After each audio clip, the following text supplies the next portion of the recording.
Hello everyone, आपण मानक पई पुणी थरे नहीं आसु एक भिन्न स्वादर वीडियो जार दशम श्रेणी गल्प बेल अश्वतत्व बटवृक्ष गाल्पिक रवि पट्टनायक। तेबे चलंतु एही गल्पटी को भल भाव में बुझा तापरे आकु मन रखा चेष्टा करिबा। तेबे गल्पटी आरंभ करने पूर्व आमे एही गाल्पिकंक विषय टिके जानि नबा। देख पिले, गाल्पिकंक नाम कौन ना नाम होची रवि पट्टनायक, जे कि ओडिया क्षुद्र गल्प रचना रे एक स्मरणीय नाम। जन्म से 1935 मसीहा मयूरभंज जिला अंतर्गत रायरंगपुर ठारे जन्मग्रहण करथिले। वृत्ति रे से जने भूतत्वविद बा जियोलॉजिस्ट बोली कहा जाए। तेबे भूतत्वविद भावे से वृत्तिगत जीवन रखिथिले मध्य ओडिया भाषा साहित्य और संस्कृति प्रति तांकर विशेष आकर्षण थिला। आदर्श कौन ना जीवनर मूल्यबोध और सामाजिक आदर्श को आधार करी से अनेक गुड़िए क्षुद्र गल्प रचना कर जाइछंती। आउ तांकर कृति कौन ना किछि से गल्प लिखिछंती। तो देख, अंधगलीर अंधकार, बहुरूपा, राग तोड़ी, हिरण्यगर्भ, बंध्या गांधारी इत्यादि तांकर केतेक बलिष्ठ सृष्टि। तेबे गल्पर मुख्य लक्ष्य कौन ताहा मध्य आलोचना करनबा।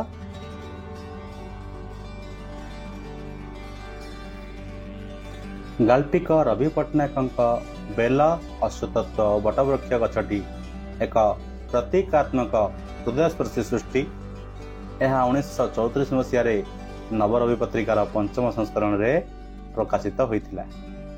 माँ और माटीर मातृत्व बोधरे गल्पटी विशेष हृदयस्पर्शी अटे। जीवनर वास्तवता को रूप देई गाल्पिक सामाजिक चिंता और चेतना को एथिरे आंदोलित कराइछंती। मार ममता और वात्सल्य गल्पटीर प्राणकेन्द्र होइछि बेल अश्वतत्व और बटवृक्ष माध्यम रे। तबे बरगछर कोरड भितरु जन्म नेइथिबा अश्वतत्व वृक्ष, बेल वृक्ष एवं बरगछ को आच्छन्न करी भासी उठुथिबा तांकर बौर छवि को गाल्पिक प्रतीकात्मक भावे रूपायित करछंती। तेबे चल एही गल्पटी को पढ़िबा आ बुझिबा को चेष्टा करिबा।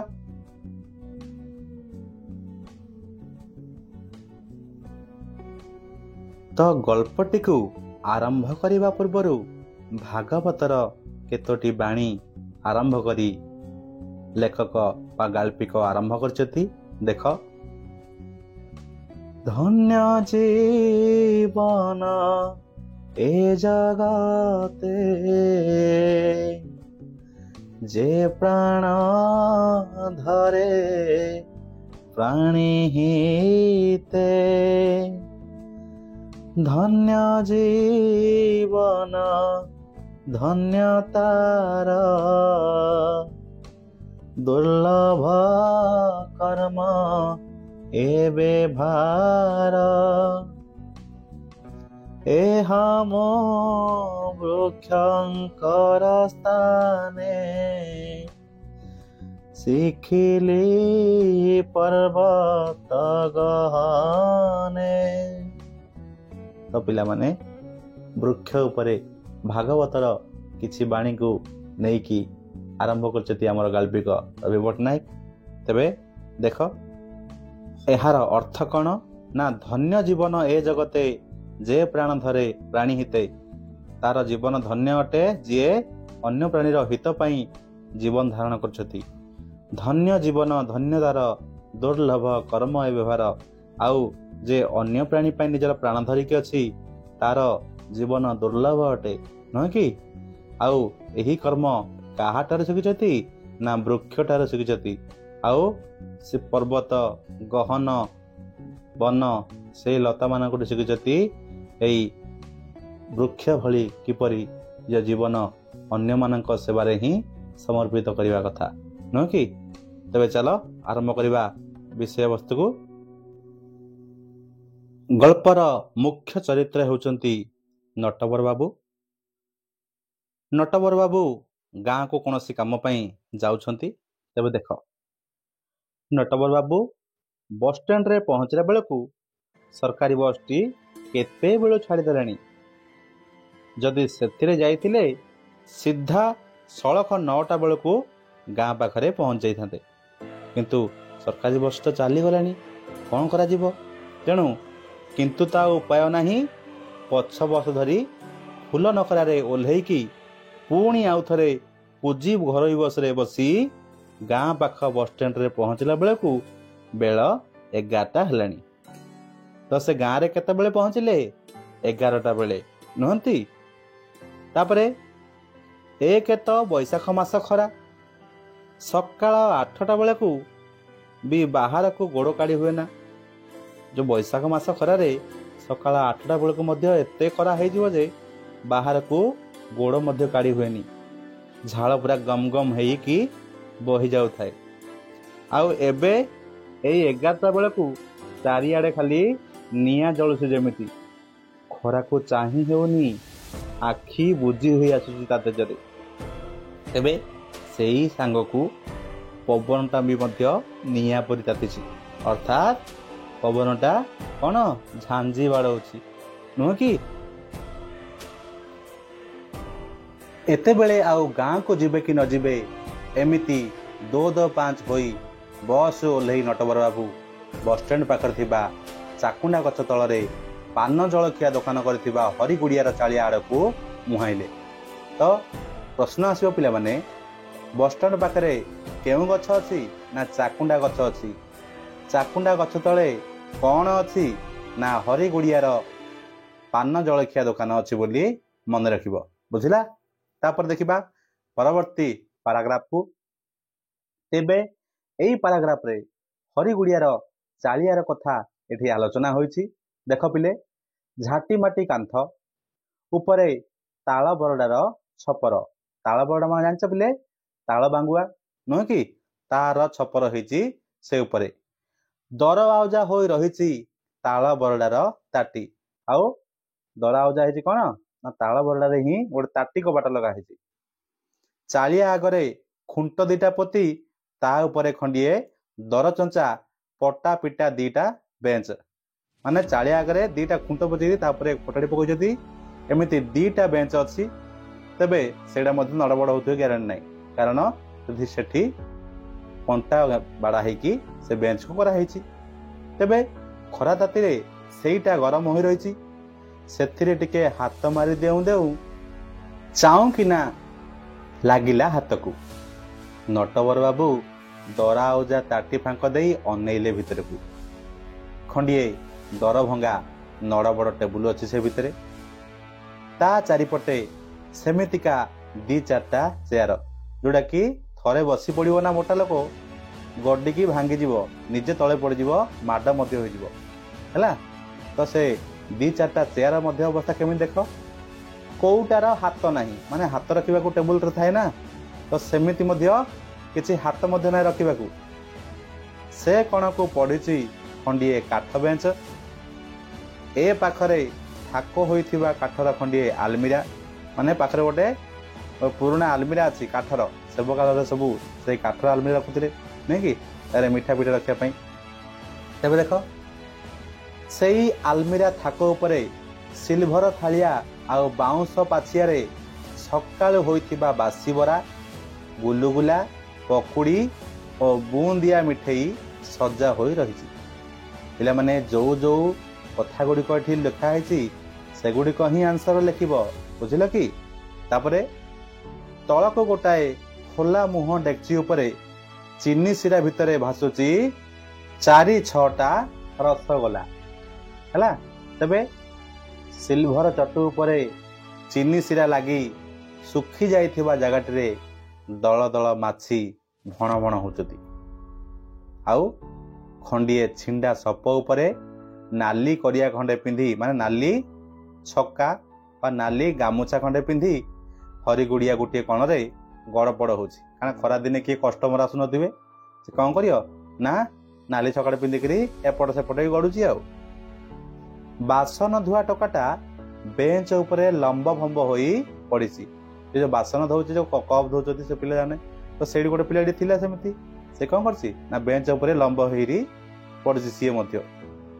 ତାପରେ ନଟବର ବାବୁ ଧୀର ଗଳା ଡାକିଲେ, ହରି ଅଛୁ କିରେ? ସେତେବେଳେ ପରିଚିତ ଗଳାର ସ୍ୱର ଶୁଣି ହରିଗୁଡିଆ ମୁଣ୍ଡ ଉଠେଇଛି। ଆଉ ମୁଣ୍ଡ ଉଠେଇକି ଟେକିକି ଚାହିଁଛି ସେ। ଆଉ ତାପରେ ନା ଧଡ଼ପଡ଼ ହୋଇ ଉଠି ବସି ମୁଣ୍ଡ ଉପରେ ହାତ ଦୁଇଟା ଲଗେଇ କହିଲା, ଆରେ ନଟ ଭାଇ ଯେ, ଏ ଉଦୁଉଦିଆ ଖରାବେଳଟାରେ କୋଉଠୁ ଆଇଲ ମ? ଏଇ 10ଟା ବସରେ ଆସିଲ? ହରିଗୁଡିଆର ପାଟି ଶୁଣି ବାସନ ମଜା ଟୋକାଟା ମଧ୍ୟ କେତେବେଳୁ ଛିଡ଼ା ହୋଇଗଲାଣି। ତେବେ ଭିତରକୁ ପଶି ଆସି ନଡ଼ବଡ଼ ଚେୟାରଟା ଉପରେ ବସି ପଡ଼ୁ ପଡ଼ୁ କହିଲେ, ହରେ ଟୋକା ମନ୍ଦିର ପାଣି ଦେଲୁ। ଏମିତି ପାଣି କାହାକୁ ମାଗିଲେ? ନା ସେଇ ଗିଲାସ ଧୁଆ ଛୁଆଟିକୁ ମାଗିଲେ। ଆଉ କ'ଣ କହିଲେ? ନା ଶୋଷରେ ତଣ୍ଟି ଅଠା ଅଠା ହୋଇଗଲାଣି। ହଁ ପରା, ଆଉ କହନା, ସକାଳ ବସ୍ଟା ଫେଲ ହେଲି, ବାଧ୍ୟ ହୋଇ ପଛ ବସ୍ରେ ଆସିଲି। ସେତେବେଳେ ହରିଗୁଡିଆ କହୁଛି, କାହିଁକି ସଞ୍ଜ ବସ୍ରେ ଆଇଲନି? ସେତେବେଳେ ନଟବର ବାବୁ କହୁଛନ୍ତି, ଆଉ କ'ଣ ତର ଅଛି? କାଲି ସଞ୍ଜ ବେଳକୁ ତାର ପାଇଲି, ବୋଉର ଦେହ ଖରାପ, ରାତିରେ ତ ଆସିବା ପାଇଁ କିଛି ନାହିଁ, ତେଣୁ ବାଧ୍ୟ ହୋଇ ସକାଳୁ ଆଇଲି। ଏତିକି ନଟବର ବାବୁ କହିଲା ପରେ ହରିଗୁଡିଆ ପଚାରୁଛି, କ'ଣ ହୋଇଛି? ଏତେବେଳେ ନଟବର ବାବୁ କହିଛନ୍ତି, କିଛି କ'ଣ ଜଣା ଅଛି, ଖାଲି ତାର ଶୀଘ୍ର ଆସ। ସେତେବେଳେ ହରିଗୁଡିଆ ପୁଣି ପଚାରୁଛି, ଏଇନେ ପୁଣି ଗାଁକୁ ଯିବ ଏତେ ଖରାଟାରେ? ସେତେବେଳେ ନଟବର ବାବୁ କହିଛନ୍ତି, ନ ଯାଇ ଚାରା ନାହିଁ, ଫେର ଯଦି ଏ ଭିତରେ କ'ଣ ନାହିଁ କ'ଣ ହୋଇଯାଏ, ଶେଷ ବେଳକୁ ଆଉ କିଛି ନଥିବ। ସେତେବେଳେ ହରିଗୁଡିଆ କହିଛି, ଛି ଛି ଛି, ଏ କାଳ କଥା ଆଉ ତୁଣ୍ଡରେ ଧରୁ ନାହିଁ। ଏତିକି କହିଲା ପରେ ନଟବର ବାବୁ କହିଛନ୍ତି, ତୁ ତ ଜାଣୁ ହରି, ମନଟା କାଲି ସଞ୍ଜଠୁ ଏମିତି ପାପ ଛୁଉଁଛି, ରାତି ସାରା କାଲି ଶୋଇ ବି ପାରିନି। ହଉ ଏଥର ଉଠେ। ଏମିତି କହିକି ନଟବର ବାବୁ ଉଠିଛନ୍ତି। ଗାମୁଛାଟାକୁ ପାଣିରେ ଭିଜେଇ ମୁଣ୍ଡ ଉପରେ ଥୋଇ ଛତା ଧରି ବାହାରି ପଡ଼ିଲେ ନଟବର ବାବୁ। ସଡ଼କ ତଳକୁ ଲମ୍ବିଛି ଅଙ୍କା ବଙ୍କା ହୋଇ ପାଦଚଲା ରାସ୍ତା। ତାଙ୍କ ଗାଁକୁ ଲମ୍ବିଛି କ'ଣ? ଗୋଟେ ଅଙ୍କା ବଙ୍କା ପାଦଚଲା ରାସ୍ତା ଟିକିଏ ଅଛି। ବର୍ଷା ଦିନରେ ହିଡ଼ ଉପରେ ରାସ୍ତା ବଦଳରେ ଏଥର ବିଲ ମଝିରେ ରାସ୍ତା ହେଉଛି।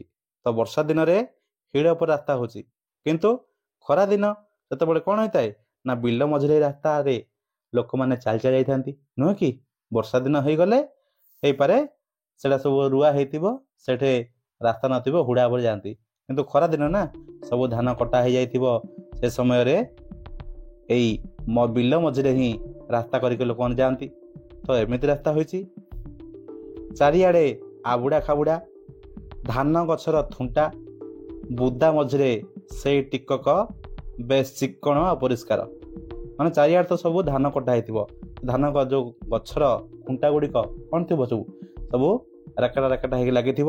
ଆଉ ସେ ମଝିରେ କ'ଣ ଯାଇପାରିବେ କି? ଯେଉଁ ବାଟରେ ଲୋକମାନେ ରାସ୍ତାରେ ଯାଉଥିବେ, ସେ ରାସ୍ତାଟା ଅତ୍ୟନ୍ତ ଚିକିଣିଆ ହେଇଥିବ, ନୁହେଁ କି? ତେବେ ମଣିଷ ଚାଲି ଚାଲି ଧୂଳି ହୋଇଗଲାଣି ଠାଏ ଠାଏ। ସେ ରାସ୍ତା ଯେଉଁ ମଣିଷ ଯାଉଛନ୍ତି ନା, ସେ ଧୂଳି ଉଠିଲାଣି ମଧ୍ୟ ସେ ରାସ୍ତା। ଖରା ତେଜରେ ଚାରିଆଡ଼େ ଖାଲି ଦାଉ ଦାଉ ଜଳୁଛି।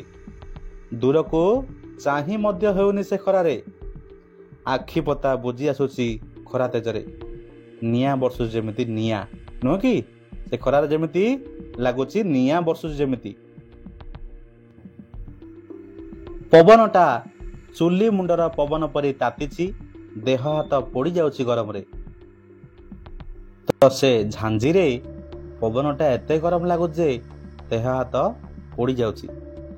ଏସବୁକୁ ଭ୍ରୂକ୍ଷେପ ନ କରି ନଟବର ବାବୁ ଛତା ମୁଣ୍ଡାଇ ଓଦା ଗାମୁଛା ଥୋଇ ଚାଲିବାକୁ ଆରମ୍ଭ କଲେ ଏକ ଲୟରେ। ପହଞ୍ଚୁ ପହଞ୍ଚୁ ଯଦି ଡେରି ହେଇଯାଏ, ତେବେ କିଛି ଆଉ ବାକି ନଥିବ, ନୁହଁ କି? ସେଥିପାଇଁ ସେ ଚାଲୁଛନ୍ତି। ସେମିତି କିଛି ବେଶୀ ନ ହୋଇଥିଲେ ବୋଉ କେବେ ଟେଲିଗ୍ରାମ କରିନଥାନ୍ତା। ତେବେ ଆଙ୍କୁ କ'ଣ କରି ଡକା ହେଇଥିଲା? ଟେଲିଗ୍ରାମ କରି। ଟେଲିଗ୍ରାମ ମାନେ ଚିଠି, ନୁହେଁ କି? ତାପରେ ସେଇ ଯେ 5 ବର୍ଷ ଦିନରୁ ବାପା ମଲାଠାରୁ ସେ ବୋଉର ଏମିତି ଦେହ ଖରାପ କେବେ ଦେଖି ନାହାନ୍ତି। ମାନେ ତାଙ୍କୁ ଯେତେବେଳେ 5 ବର୍ଷ ହୋଇଥିଲା ତାଙ୍କ ବାପା ମରିଯାଇଛନ୍ତି। ଆଉ ସେବେଠୁ ଏ ପର୍ଯ୍ୟନ୍ତ ତାଙ୍କ ବୋହୂର ଦେହ ଖରାପ ଏମିତି ସେ କେବେ ଦେଖିନଥିଲେ। କିଏ? ନଟବର ବାବୁ। ତାପରେ ତେବେ ଦେଖିଥିଲେ ମଧ୍ୟ ବୁଝିପାରିନାହାନ୍ତି କି ତାଙ୍କ ବୋଉକୁ ଏମିତି କେବେ ଦେହ ଖରାପ ହୋଇଛି ବୋଲି। ତାଙ୍କ ବୋଉ କଣ ଆଗକୁ କହିଦିଅ କି ମୋ ଦେହ ଖରାପ ହୋଇଛି? ମା ଲୋକ ସ୍ୱାମୀ ମଲା ପରେ ପୁଅଟିକୁ କେମିତି ମଣିଷ କରିବେ ବୋଲି ସେ କେବେ ଛୋଟ ପିଲାକୁ କହିବେ କି? କହିନଥିବେ। ଆଉ ହୋଇଥିଲେ ବି ବୋଉ ତାଙ୍କ ଠାରୁ ଲୁଚେଇ ରଖିଛି। ମାନେ କେବେ କେବେ ଦେହ ଖରାପ ହୋଇଥିଲେ ମଧ୍ୟ ବୋଉ ତାଙ୍କ ଦେଖି କହିନାହିଁ କେବେ। କେତେ କଷ୍ଟରେ ମଣିଷ କରିଛି ସେ। ସବୁ ଦୁଃଖ ଅଭାବ ଦୈନ୍ୟ ସତ୍ତ୍ୱେ ସେ ତାଙ୍କରି ମୁହଁକୁ ଚାହିଁ ସିଧାସଳଖ ଛିଡ଼ା ହୋଇ ତାଙ୍କୁ ପାଠ ପଢ଼େଇଛି, ମଣିଷ କରିଛି। ମାନେ କେତେ କଷ୍ଟ କେତେ ଅଭାବ ଅନଟନରେ ଥିଲେ ମଧ୍ୟ ନଟବର ବାବୁଙ୍କୁ ତାଙ୍କ ମା ପାଠ ପଢ଼େଇ ମଣିଷ କରିଛନ୍ତି, ନୁହଁ କି? ଗୋଟେ କୋଶ୍ଚିନ୍ ଆସିବ, ତାଙ୍କୁ ପାଠ ପଢ଼େଇକି ମଣିଷ କରିଛି କିଏ? ନା ନଟବର ବାବୁଙ୍କ ମା। ଆଉ ବାହା ମଧ୍ୟ କରେଇଛି। ନିଜର ସବୁ ସୁଖ ସୁବିଧାକୁ ଜଳାଞ୍ଜଳି ଦେଇ କେବଳ ତାଙ୍କରି ପାଇଁ ସେ ନିଜ ଜୀବନକୁ ଏକାବେଳକେ ଉତ୍ସର୍ଗ କରିଦେଇଛି। ମାନେ ନିଜ ପୁଅ ପାଇଁ ତା ମା କ'ଣ କରିଛି? ତା ସବୁ ତ୍ୟାଗ ସବୁ ଆତ୍ମବଳି ଦେଇଦେଇଛି। ମୋ ପୁଅ କେମିତି ଭଲରେ ରହିବ, ସିଏ କେମିତି ଗୋଟେ ମଣିଷ ହେବ, ସେ କଥା ଭାବିକି ନଟବର ବାବୁଙ୍କ ମା ସେମିତି ବଳିଦାନ ଦେଇଛନ୍ତି। କେବେ ହେଲେ ତାଙ୍କୁ କିଛି ମାଗି ନାହିଁ, କେବଳ ଦେଇ ଯାଇଛି। ମା ଲୋକ କେବେ କ'ଣ କାହାକୁ ମାଗେ କି? ସେ ସେମିତି କରିଛନ୍ତି। କେବେ ମଧ୍ୟ ଟଙ୍କାଟାଏ ମାଗିନି। ଖାଲି ସେ ଯାହା ହେଉଛି ନା ହଉ ମୋ ପୁଅ କେମିତି ଭଲ ରହିବ ଏମିତି ସେ ଦେଖିଛି, ନୁହଁ କି? ତାପରେ ଏଇ ପାରାଗ୍ରାଫରେ ଲେଖା ହେଇଛି କ'ଣ ନା ନଟବର ବାବୁଙ୍କ କିଛି ବୃତ୍ତିଗତ ବିଷୟ ଲେଖା ହେଇଛି। ଦେଖ ପିଲେ, ସାମାନ୍ୟ ଚାକିରି, ସେଥିରେ 4-5ଟା ପିଲା, ଦରମା ଯାହା ଆଣନ୍ତି ସେତିକିରେ ସଂସାର ଚଳିବା କଷ୍ଟ ହୋଇଥାଏ ନଟବର ବାବୁଙ୍କ ପାଇଁ। ସେଥିପାଇଁ ତାଙ୍କୁ ପାଖରେ ରଖିବାକୁ ଯେତେ କହିଲେ ବି ସେ କେବେ ଭୁବନେଶ୍ୱରରେ ନ ରହି ଗାଁକୁ ପଳେଇ ଆସିଛି। ମାନେ ମା ଜାଣିଛନ୍ତି କ'ଣ ପୁଅର 4-5ଟା ପିଲା, ଆଉ ଟିକିଏ ଚାକିରି କରିଛି ଯେ ଯାହା ଦରମା ହେଉଛି ତା ସଂସାର ଚଳିବା କଷ୍ଟ ହେଉଛି। ସେଥିପାଇଁ ନଟବର ବାବୁ ଯେତେ ବି ହୁଏ ତାଙ୍କୁ ତାଙ୍କ ମାଆକୁ କହିବେ ମା ରହିଯାଅ, କିନ୍ତୁ ସେ ରହିବେନି। କ'ଣ କରିବେ? ନାଇଁ ମୋ ଗାଁରେ ବହୁତ କାମ ପଳେଇ, ଏମିତି କହିକି ତାଙ୍କ ମା ଗାଁକୁ ପଳେଇ ଆସେ, ନୁହଁ କି? ତାପରେ ଭାଗ ଚାଷ ଜମିରୁ ଧାନ ଆଦାୟ କରି ଚାଉଳ କରି ତାଙ୍କ ପାଖକୁ ପଠେଇଛି। ଇଏ ଯେଉଁ ନଟବର ବାବୁଙ୍କ ମା ଅଛି ଗାଁରେ, ତାଙ୍କର ଚାଷ ଜମି ଅଛି। ସେ ଚାଷ ଜମି କ'ଣ କାହାକୁ ଦେଇକି ଚାଷ କରୁଛନ୍ତି। ଆଉ ସିଏ କ'ଣ ନା ଭାଗରେ ଯେଉଁ ଧାନ ହେବ ଯାହା ସେଥିରୁ କିଛି ଭାଗ ନେଇକିରି ଏଇ ନଟବର ବାବୁଙ୍କ ମାଆକୁ ଦେଲେ ନଟବର ମା କ'ଣ କରିବେ ନା ସେଥିରୁ ଚାଉଳ କରିକି ମୋ ପୁଅ ଖାଇବ ବୋଲି କହିକି ଭୁବନେଶ୍ୱରକୁ ପଠେଇ ଦେଉଥିବାର, ନୁହେଁ କି? ପିଲାମାନେ ସୁଖରେ ରହିବେ ବୋଲି ଆଜି ମୁଗ 2ଟା, କାଲି ବିରି, ପରଦିନ ବଡ଼ି, ନଡ଼ିଆ, ଚିନାବାଦାମ ସବୁ ଗୋଟି ସଜେଇ ନିଜେ ଯାଇକି ଦେଇକି ଆସିଛି ଏଇ ମା ତାଙ୍କର, ନୁହଁ କି? ହେଲେ ଆଉ ସେ ମାନେ କିଏ? ନିଜେ ନଟବର ବାବୁ ତା ପାଇଁ କ'ଣ କରିଛନ୍ତି? କିଛି ନାହିଁ। କେବଳ ନିଜ ସ୍ତ୍ରୀ ପିଲା ଝିଲାଙ୍କ ପାଇଁ ସବୁ କିଛି କରିଛନ୍ତି। ଆଶ୍ଚର୍ଯ୍ୟ, ମଣିଷ ଜାତିଟା ଏମିତି ଅକୃତଜ୍ଞ। ମାନେ ମଣିଷ ଜାତିଟା କାହିଁକି ଅକୃତଜ୍ଞ ହୋଇଥାଏ? ନା ତାର ଯିଏ ଉପକାର କରିଥାଏ ତା ପାଇଁ ସେ ସମୟ ଦେଇପାରେ ନାହିଁ। ନିଜର ସ୍ୱାର୍ଥକୁ ଦେଖୁ ଦେଖୁ ବେଳେବେଳେ ସେ ଲୋକମାନେ ମଧ୍ୟ ଚାଲି ଯାଇଥାନ୍ତି, ତାଙ୍କର କୌଣସି ପ୍ରକାର ଋଣ ମଧ୍ୟ ଶୁଝି ପାରନ୍ତି ନାହିଁ। ତେଣୁ ମଣିଷ ଜାତିଟାକୁ ଅକୃତଜ୍ଞ ବୋଲି କହିଛନ୍ତି ନଟବର ବାବୁ। ତେବେ ଦେଖ, ମଣିଷ ଜାତିଟା ଏମିତି ଅକୃତଜ୍ଞ, ପଛକୁ ଫେରି ଚାହେଁ ନା, ଖାଲି ଆଗକୁ ଦେଖେ। ଖାଲି ମଣିଷ କାହିଁକି, ସବୁ ପଶୁପକ୍ଷୀ ଗଛଲତା ପ୍ରାଣୀ ଜଗତର ନିୟମ ଏଇଟା। ମାନେ ପ୍ରତ୍ୟେକ ଜାତି ଏମିତି ଅକୃତଜ୍ଞ ଅଟନ୍ତି। ମାନେ ସେମାନେ କେବେ ମଧ୍ୟ ପଛକୁ ଚାହିଁ ନଥାନ୍ତି। କିନ୍ତୁ ପ୍ରକୃତରେ ତାହା ନୁହଁ, ମଣିଷ ହିଁ ଅଟେ ଏମିତି ଅକୃତଜ୍ଞ ଜୀବଟିଏ, ନୁହଁ କି? ଆଉ ସମସ୍ତେ ଦେଇ ଚାଲିଛନ୍ତି, କେବେ ମଧ୍ୟ ନେବାର ଜାଣିନାହାନ୍ତି। ତେବେ ଦେଖ, ସୃଷ୍ଟିର ଲୀଳା ଅକ୍ଷୁଣ୍ଣ ରଖିବାକୁ ଗଛର ତାର ପୁରୁଣା ପତ୍ର ଗୁଡ଼ାକୁ ସବୁବେଳେ ନିଜର ଭାବି ରଖିବାକୁ ଚାହେଁ, ତେବେ ସେ କିପରି କରିବ ନୂତନ ପତ୍ର, ନୂତନ ଫୁଲ, ନୂତନ ଫଳକୁ? ତେବେ ଗଛଲତା ମାନେ କ'ଣ ନା ଆଙ୍କେ ମଧ୍ୟ ସମୟ ସହିତରେ ଆଗକୁ ବଢ଼ି ଯାଇଛନ୍ତି, କେବେ ପଛକୁ ଫେରିଛନ୍ତି କି? ଫେରି ନାହାନ୍ତି। ଆର ଉଦାହରଣ ଦେବାକୁ ଯାଇ କ'ଣ କହିଛନ୍ତି ନା ପତ୍ର ଯଦି ପାଚିଯାଏ, ଝଡ଼ିଯାଏ, ଯଦି ଗଛ ଯଦି ଚାହିଁବ ସିଏ ତାକୁ ଧରି ରଖିବା ପାଇଁ ରହିବ କି? ରହିବନି ନା, ତାକୁ ଆଗକୁ ବଢ଼ିବାର ଅଛି। ଆଉ ସେହି ପତ୍ର ଝଡ଼ିଲେ ହିଁ ସେ ଗଛରେ ନୂଆ ପତ୍ର କଅଁଳିବ। ଏଇ କଥା ଭାବିକି ହିଁ ସବୁ ଜୀବ କ'ଣ ନା ଆଗକୁ ବଢ଼ିଥାନ୍ତି, ସେ ଗଛ ହଉ ଅଥବା ଯେକୌଣସି ପ୍ରାଣୀ ହଉ, ନୁହେଁ କି? ଅକୃତଜ୍ଞ ହେବା ବୋଧ ହୁଏ ସେଇଥିପାଇଁ ଏତେ ସ୍ୱାଭାବିକ ଅଟେ, କାରଣ ପ୍ରତ୍ୟେକ ଜୀବ ପରିବେଶ ଅନୁସାରେ ନିଜକୁ ବଦଳାଇବାକୁ ହୁଏ। ତେବେ ଦେଖ, ନଟବର ବାବୁ ଏବେ ନିଜ କଥା ଭାବିଛନ୍ତି କ'ଣ ନା ପିଲାଙ୍କ ପାଇଁ ସେ ନିଜେ ବା କ'ଣ ନ କରୁଛନ୍ତି। ନିଜେ ଭଲ କରି ଗଣ୍ଡେ ନ ଖାଇ ନ ପିଇ ବା ନ ପିନ୍ଧି ପିଲାଏ କେମିତି ଭଲ ଖାଇବେ, ଭଲ ପିନ୍ଧିବେ, ଭଲ ପାଠ ପଢ଼ିବେ, ସେଇଥିପାଇଁ ଅନବରତ ଖଟି ଚାଲିଛନ୍ତି। ସକାଳ ଠାରୁ ରାତି ପର୍ଯ୍ୟନ୍ତ କେବଳ ସେଇ ଚିନ୍ତା କ'ଣ ନା ମୋ ପିଲା କେମିତି ଭଲ ଖାଇବେ, କେମିତି ରହିବେ। ନିଜେ ଯେମିତି କଷ୍ଟ ସହି ପାଠ ପଢ଼ୁଥିଲେ, ସବୁ ଅସୁବିଧା ସହ୍ୟ କରିଥିଲେ, ସବୁବେଳେ ମନରେ ଭାବନା ହେଉଛି ମୋ ପିଲାଏ ଯେମିତି ସେମିତି କଷ୍ଟ ନ ପାଆନ୍ତୁ।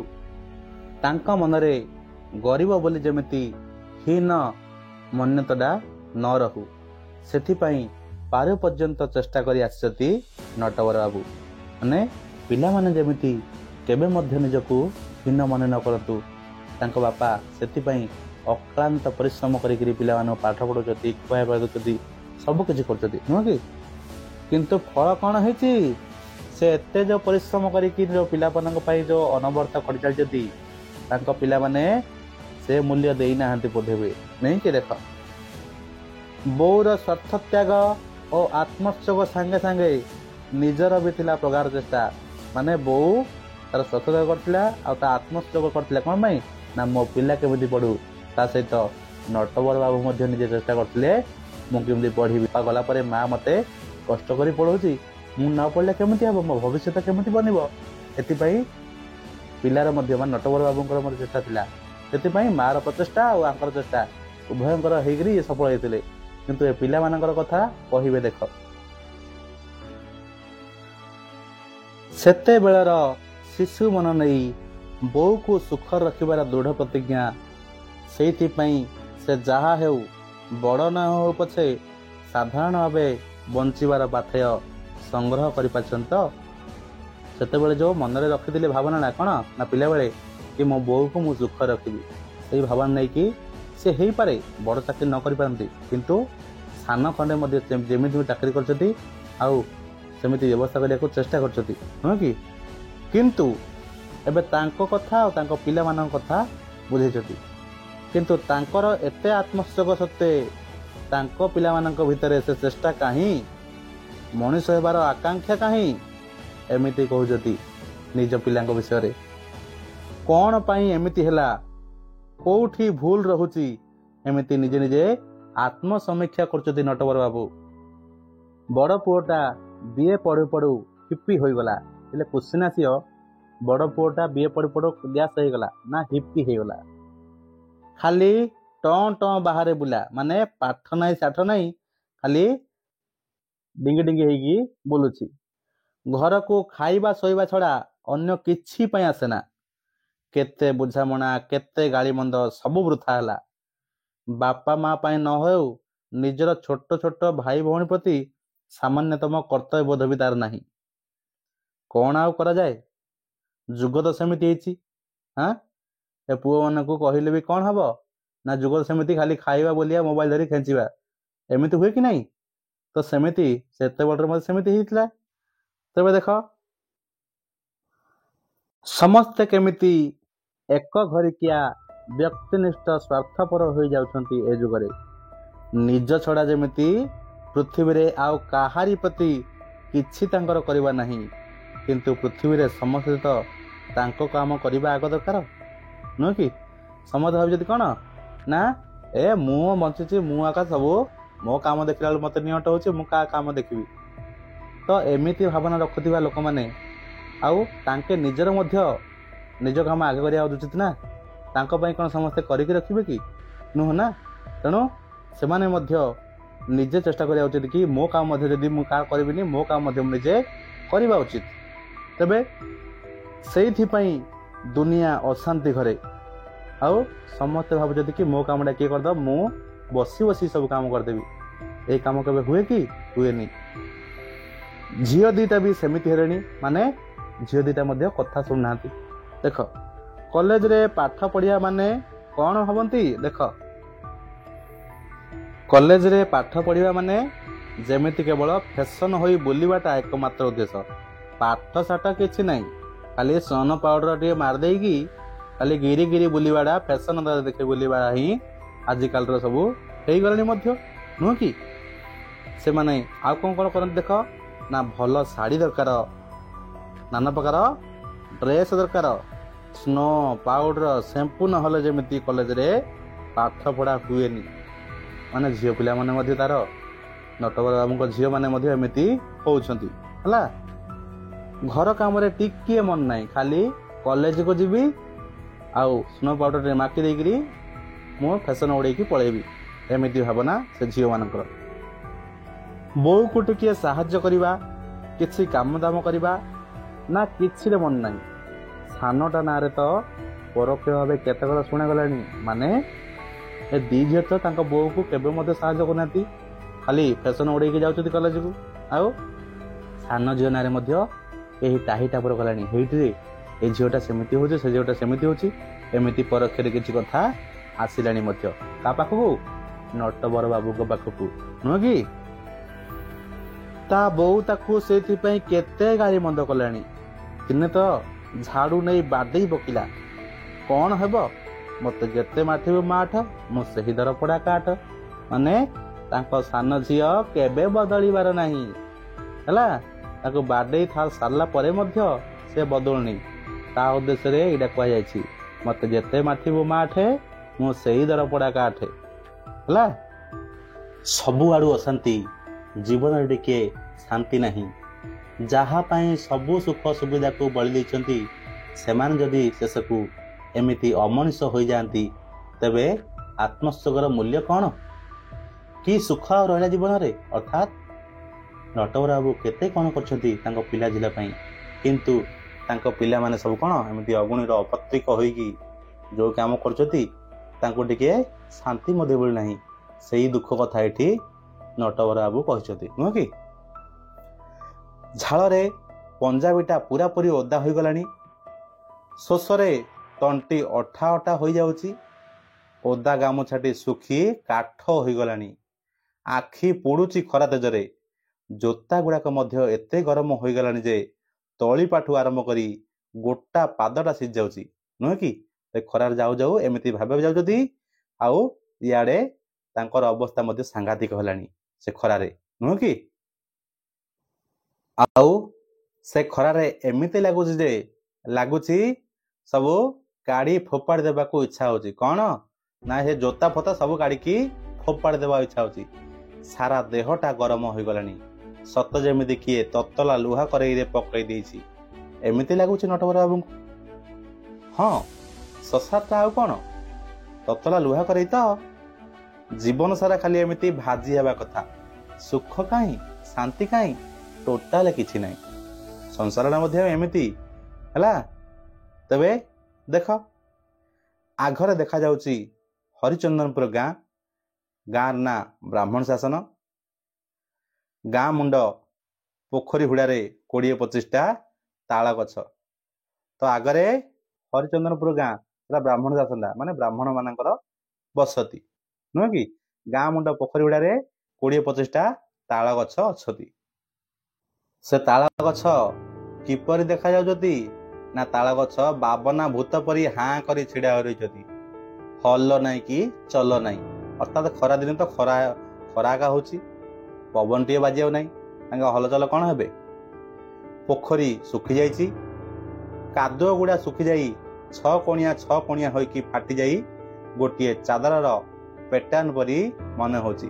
ମାନେ ସେ ଯେଉଁ ପୋଖରୀର ଜଳ ଶୁଖିଯାଇଛି, से पोखर जल सुखिया द्वारा जो पंख जाक सब कौन हो ना सब सब छकणिया होकर सब पापड़ भाया हो सब नुह कि आउ जमी लगुच गोटे चादर पैटर्न मान चादर जमी सब जो ददड़िया ददड़िया रोनी सब खाड़ू खाड़ू होकर तो सेमती लगुच फाट दाड़ रे धड़ा धड़ा सुखिला गेंडा खड़पा जो जो जो माटी जाक जो फाटिकी अच्छी ता धार धार पाखे कौन अच्छी सुखिला गेंडा खड़पा जाक अच्छी पोखरी रे गोटे कण को बेलबण जो पोखरी अच्छी तार गोटे कण को किए अच्छी ना बेलबण अच्छी बेलबण मझिरे अराए सफा जगार बहु जीर्ण पुरातन शिव मंदिर टीए है कि तो बेलबण पाख को किए अच्छी ना शिव मंदिर टी अच्छी पुरातन शिव मंदिर मंदिरटा भांगी रुजी गलानी अधा कांथरे बा अधा कांथ भितरे शिवलिंग खरा वर्षा खाई पूजा पाती आउ बेलकंटारे चारिआडे भर्ती होईची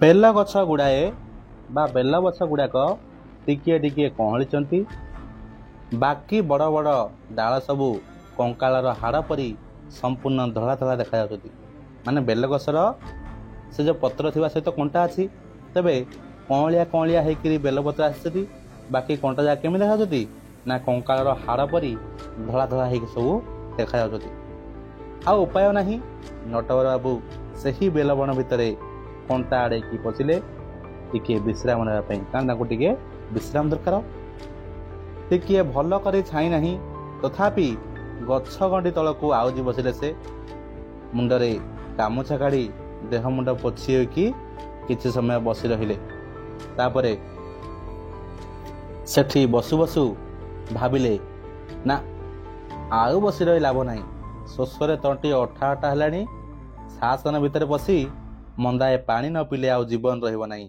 से धीरे धीरे उठी गाँ भितर पशिले गाँ मुंडरे बंधु षडंगीर बाउंश बाड़ी गाँ मुंडरे कार बाउंश बाड़ी अच्छी ना बंधु षडंगीर गछरे गोटे हेले पत्र नहीं ठुंगा ठुंगा लंब लंब गछ गुड़ाक बिना पवन दोहलुचती आउ कें कटर होते नुह कि तो बाउंश गछ केमिति झुलती ना कें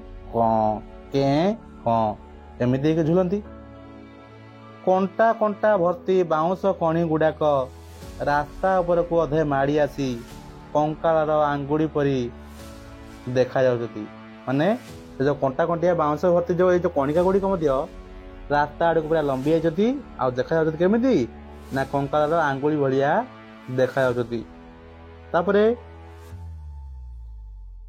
सामान्य पवन रे सुखिला बाउंश पत्र गुड़ाक छं छां करी उड़ी आसुछती माने पवन टिके हेगले जो बाउंश गछरे पत्र गुड़िक लगी से पत्र गुड़िक सुसां होकर उड़ी आसुछती बाउंश बाड़ी शेष को मंदिर तागरे मधु तिआड़ी घर बाउंश बाड़ी शेष को किए अच्छी मंदिर गोटे अच्छी तागरे मधु तिआड़ी घर आ मधु तिआड़ी किए ना मंदिर पूजक अटे है मंदिर पूजक किए मधु तिआड़ी ता पछकु पछ घर को घर लंबीची ता पछु पछ कौन घर घर होकर लंबीची केउ कालर पुराना मंदिर को मंदिरटा जो मधु तिआड़ी पूजा करती केउ कालर पुराना मंदिर धौला होई नाही बोध हुए 20-25 वर्ष है किसी मरामती होनी से भंगा मंदिर पाखे ही सब अच्छी तेबे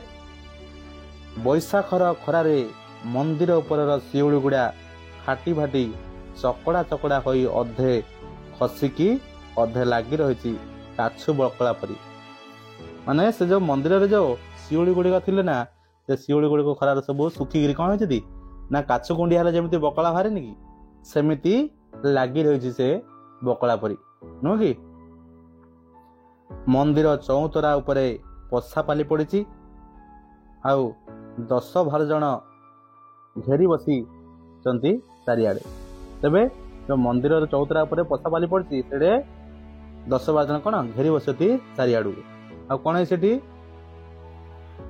मझिरे मझिरे हो हो चित्कार उठुची गोटाए बढ़िया दान है माने से खेलु खेलु हे 6 पड़ला हे 5 पड़ला एमती सब हो हला दान पकाउती चौरार भीतर पाख कण को बौल गछ छाई ଚକା ମାଡ଼ି ବସି ମଧୁ ତିଆଡ଼ିଏ ଭାଗବତ ପଢ଼ୁଛନ୍ତି ହେଲା। ସେ ଯେଉଁ ବଳ ଗଛ ତଳେ ଚକା ମାଡ଼ି ବସି କ'ଣ କିଏ ପଡ଼ୁଛି ନା ମଧୁ ତିଆଡ଼ି ଭାଗବତ ପଢ଼ୁଛନ୍ତି। ଆଉ ଏଆଡ଼େ କାନ ଡେରିକିରି ଦାନ କଥା ମଧ୍ୟ ବୁଝି ନେଇ ଗୋଟାଏ ମନ୍ତବ୍ୟ କରି ପୁଣି ଆଉ ଥରେ ପଢ଼ାରେ ବନ୍ଧୁଛନ୍ତି। ମାନେ ଟିକେ ପଢ଼ିଲେ ହୋ ହୋ ହେଉଛନ୍ତି ପିଲାମାନେ। ହଁ ହଁ ହଁ କେତେ ପଢ଼ିଲା ଏଇରେ 6 ପଢ଼ିଲା 5 ପଢ଼ିଲା ହଉ ହଉ ହଉ ହଉ ଭଲ ରୂପେ ଫୁଟାଅ ଭଲ ରୂପେ ଖେଳ ଏମିତି ଧୀରେ କହିଦେଉଛନ୍ତି। ମଧୁ ତିଆଡ଼ି ପୁଣି ଥରେ ଭାଗବତ ପଢ଼ୁଛନ୍ତି ହେଲା କି। ତେବେ ନଟବର ବାବୁ କେତେବେଳେ ଆସି ଚଉତରା ପାଖରେ ଛିଡ଼ା ହେଲେଣି, କାହାରି ନଜର ନାହିଁ। ତାପରେ ସେ ମଧୁ ତିଆଡ଼ିଙ୍କ ପାଖରେ ଯାଇ ମୁଣ୍ଡିଆ ମାରିଲେ। କିଏ? ନଟବର ବାବୁ ଯାଇକି ମଧୁ ତିଆଡ଼ିଙ୍କ ପାଖରେ ଯାଇ ମୁଣ୍ଡିଆ ମାରିଲେ। ତିଆଡ଼ି ନା ଓଳିକି। ଏତିକି ବେଳେ କ'ଣ ହେଇଛି ନା ମଧୁ ତିଆଡ଼ି ବହିରୁ ମୁହଁ ଉଠାଇ ତାଙ୍କ ମୁହଁକୁ ଘଡ଼ିଆ ଚାହିଁ କହିଲେ, ଆରେ ନଟକିରେ, ଏଇ ଧୁମ୍ ଖରାବେଳଟାରେ କୁଆଡ଼ିକି ବାହାରିଛୁ? ସେତେବେଳେ ନଟବର ବାବୁକୁ କହିଛନ୍ତି, ଆଉ କହନା ନନା, ବୋଉର ଦେହ ଖରାପ, ତାର ପାଇଁ ସାଙ୍ଗେ ସାଙ୍ଗେ ଆସୁଛି। ଏଇ ବସଷ୍ଟାଣ୍ଡରୁ ତ ଏଇନେ ଓହ୍ଲେଇ ସିଧା ଆସୁଛି। ଖାଲି ମନ୍ଦାଏ ପାଣି ପାଇଁ ଏଠିକୁ ପଶି ଆସିଲି। ଓଃ କି ଶୋଷ। ଏମିତି କହୁ କହୁ ସେତେବେଳେ ମଧୁ ତିଆଡ଼ି ପାଖରେ ଲୁଙ୍ଗୁରୁ ପୁଙ୍ଗୁରୁ ହେଉଥିବା ଗୋଟାଏ ଅଧା ଲଙ୍ଗଳା ଟୋକାଟିକୁ ଡାକି କହିଲେ, ହଇରେ ପରି, ଗଲୁ ଗୋଟାଏ ପାଣି ଆଣିଲୁ। ମନ୍ଦିର ବନ୍ଦ ଅଛି, ଖୋଲା ହେବ ଯାଇ ସନ୍ଧ୍ୟାବେଳକୁ। ଠାକୁର ଗମ୍ଭୀରାରେ। ଏମିତି ମଧୁ ତିଆଡ଼ି କହୁଛନ୍ତି। ତାପରେ ସେତେବେଳେ ପାଣି ମଧ୍ୟ ସେ ପିଲା ଆଣିକି ନଟବର ବାବୁକୁ ଦେଇଛି। ପାଣି ପିଇ ସାରି